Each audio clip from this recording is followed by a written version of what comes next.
Howdy, all. I hope you guys are doing great. So let's talk about lately.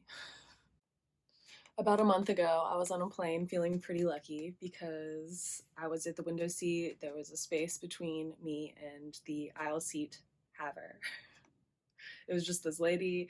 The airplane takes off. It becomes apparent that there's an infant in the seat ahead of me, and it is like within a year of being born. It's only a 4.5 hour flight. The people in front of me, it was a mother and a father, a 2 to 3 year old, and a 1 year old. The toddler is just all over the place, just crawling on the seats and whatnot. It's whatever. I refuse to make eye contact. This baby is yelling at everyone in the cabin. Solution to this baby screaming is to pull down the car seat and put it in one of the seats in front of us, and the father asks if he can sit next to me.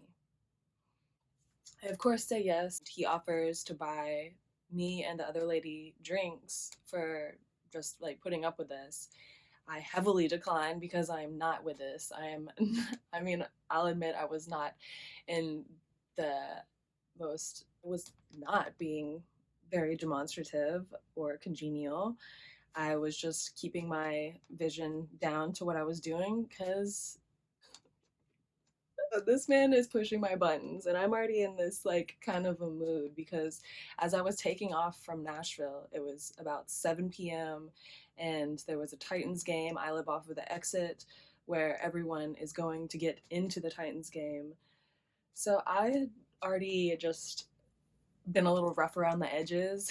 This man is next to me. I'm just kind of in my own world where I would have normally been very nice and like talkative. We're at this point where I have my headphones in, and then all of a sudden I hear screaming again.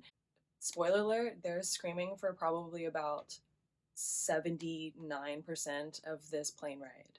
I was just not trying to like feed off of these people. I wasn't, the guy kept on looking at me like, oh, this is crazy. And I was just like, nah.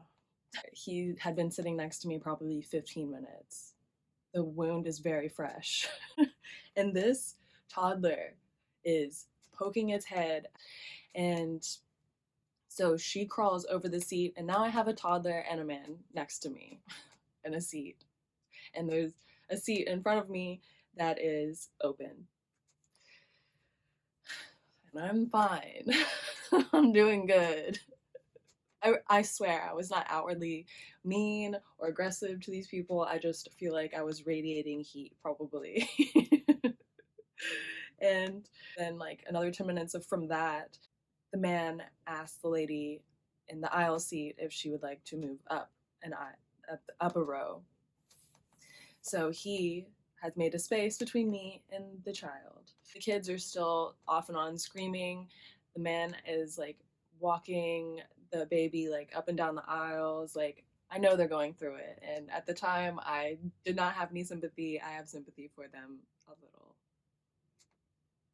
The man switches with his wife because the toddler starts crying for her mom. So the mother is sitting in the aisle seat, and then she puts the toddler in the seat that's next to me, and the toddler is sprawled out like it has its feet on me the whole time, like kicked up on me.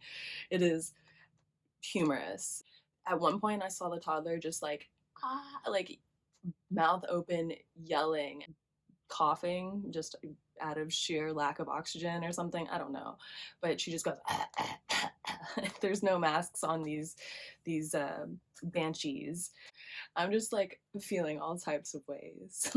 You guys, I've been angsty lately. I have been putting myself through it. I've been going through it, I suppose. And if you can see, I'm growing another head to help me think about things. Hopefully that will not register on the camera at all. One morning, I immediately wake up and I am out to use the oven. I go into the communal kitchen and there's clearly a hole been scratched into the door.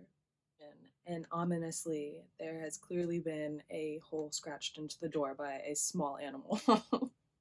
But I didn't know what was exactly happening at this time, but I knew that there was wood pieces on the floor and a little hole in the door. I use the kitchen pretty frequently, even through like the later hours of the night. So I was a little perplexed when this happened, but we just noticed it. And a few days later, I'm cooking a yam. They take about an hour on 400. So I put it into the oven. I come back maybe 40 minutes later and the kitchen is full of smoke. So I open the oven and a thick cloud of smoke comes pouring out. It becomes very obvious that something is very wrong. Could not see any food in the bottom of the oven, so that became kind of alarming. I was thinking maybe someone had left a pan in the bottom where that like pull out thing is and it had food on it or residue or something was going on that was normal. I was assuming that was the case, even though it was an alarming amount of smoke that I've never experienced before in any kitchen situation. I kept on thinking about it and it had this like sinister feeling. Oven is used between me and others. So whatever was burning in it was being cooked off eventually throughout the days. Say maybe a week after the smoke saga, as it was returning to normal. Then it happened. I walked into the during the day and I saw a mouse scurry into the infrastructure of the oven. I saw its tail and then I looked up into the crack where I saw it scurry into and I saw its little nose like smelling to like I don't know. You guys, I could cry. I could cry. I cooked a mouse. There's another one in there somewhere. I like bang on the oven now when I use it to try to like alert the poor thing. Um, Not like a few days before that actual burning incident happened, I was reading about how mice and rats are very similar to humans in a lot of ways, and they probably have feelings. You guys, it is bumming me out and it's baking my yam. And I think there was a mouse at the bottom of said oven. And I think I roasted that motherfucker. God.